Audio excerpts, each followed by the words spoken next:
Viewers, இன்றைக்கு நம்ம என்ன பார்க்க போறோம்னா இன்ஜின் வகை. இன்ஜின் வகையில பார்த்தீங்கன்னா, inline engine, single engine, rotary engine, அ 6 சிலிண்டர் ரவுண்ட் இன்ஜின் சொல்லுவாங்க. அந்த இன்ஜின் டபிள்யூ டைப். அதாவது டபிள்யூ டைப்னா எப்படி இருக்கும்? W type, V type. இப்போ வந்து நம்ம பார்க்க போறது வி டைப் இன்ஜின். இந்த வி டைப் இன்ஜின்ல வந்து பார்த்தீங்கன்னா, வி டைப்லயே நிறைய டைப் இருக்குது. அதாவது V2, V4, V8, V6, V10, V16, V18, V12 அப்படி நிறைய வகையான இருக்குது. இந்த வகையான இன்ஜினை என்னத்துக்கு பயன்படுத்துவாங்க? ஃப்ளைட்டுக்கு பயன்படுத்துவாங்க அப்படின்ட்டு, அதாவது பழைய காலத்து ஃப்ளைட்டுக்கு பயன்படுத்துவாங்க. இப்ப இருக்கிற புதுசா வர ஃப்ளைட்டுக்குலாம் வந்து இந்த மாதிரி இன்ஜினை பயன்படுத்த மாட்டாங்க.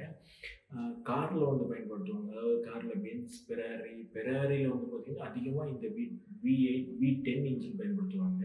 லம்போர்கினில V10, நம்ம ஒரு ஆர்ஆர், அதாவது ரோல்ஸ் ராய்ஸ்ல வந்து பார்த்தீங்கன்னா V12 இல்லைன்னா V12 இன்ஜின் இருக்கும். இந்த இன்ஜினுக்கு வந்து பார்த்தீங்கன்னா, ஃபியூல் வந்து பார்த்தீங்கன்னா டீசல் இன்ஜின் இல்லைன்னா பெட்ரோல் இன்ஜின். அதாவது காரெல்லாம் கண்டுபிடிச்ச காலத்துல வந்து பார்த்தீங்கன்னா, ஹெரோசின், அதாவது மண்ணெண்ணெய்ல இன்ஜின்லாம் இருந்துச்சு. இப்போ வந்து பார்த்தீங்கன்னா, மண்ணெண்ணெய்ல இன்ஜினே இல்லைன்னு சொல்லலாம். அதாவது இன்லைன் இன்ஜினையும் இந்த வி டைப் இன்ஜினையும் நம்ம வச்சு பார்த்தோம்னா, அதோட இன்லைன் இன்ஜின் வந்து பார்த்தீங்கன்னா பவர் குறைய இருக்கும். வி டைப் இன்ஜின் பார்த்தீங்கன்னா பவர் அதிகமாக இருக்கும். அதாவது இன்லைனுக்கு வந்து பார்த்தீங்கன்னா 80ன்னா, வி டைப்புக்கு ஒரு 200 வரைக்கும் பார்க்கலாம். இந்த வி டைப் இன்ஜின் வந்து பார்த்தீங்கன்னா என்னத்துக்கு பயன்படுத்துவாங்க? எந்த மாதிரியான வண்டியில? அதாவது ட்ரக்ல பயன்படுத்துவாங்க, புல்டோசர்ல பயன்படுத்துவாங்க. அதுக்கு அடுத்தது வந்து பார்த்தீங்கன்னா எக்ஸ்கவேட்டர்.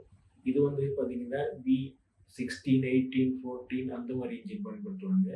V4, V8, V10, V12லாம் பார்த்தீங்கன்னா காருக்கு யூஸ் பண்ணுவாங்க. அதாவது ஏற்கனவே சொல்லியிருப்போம், லம்போர்கினி, ஃபெராரி, பென்ஸ், அப்புறம் ரோல்ஸ் ராய்ஸ் இந்த கார்லாம் பயன்படுத்துவாங்க. V2, V4 பார்த்தீங்கன்னா அதிகமா பைக்குக்கு, அதிகமா எந்த பைக்குன்னு பார்த்தீங்கன்னா ஹார்லி டேவிட்சன். இந்த ஹார்லி டேவிட்சன் பைக்குக்கு அதிகமா பயன்படுத்துவாங்க. இப்ப அடுத்தது வந்து பார்த்தீங்கன்னா, இந்த மாரி இன்ஜின் வந்து எந்த மாரியான கார்கள்ல பாவிக்கிறாங்க? அதாவது இப்ப புழக்கத்துல இருக்கிற மாரி கொஞ்சம் விலை கூடின கார்கள், எந்த மாரி கார்கள்ல பயன்படுத்துறாங்கன்னு பார்த்தீங்கன்னா, ஃபெராரி 812 GTS. இந்த இந்த கார்ல பார்த்தீங்கன்னா, V12 இன்ஜின் பயன்படுத்துவாங்க. அடுத்தது பென்ஸ் கிளாஸ்ல வந்து பார்த்தீங்கன்னா, V12 இன்ஜின் பயன்படுத்துவாங்க.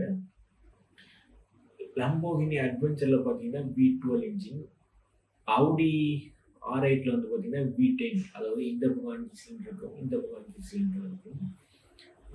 BMW M5, M6ல வந்து பார்த்தீங்கன்னா 10 சிலிண்டர் இருக்கும்.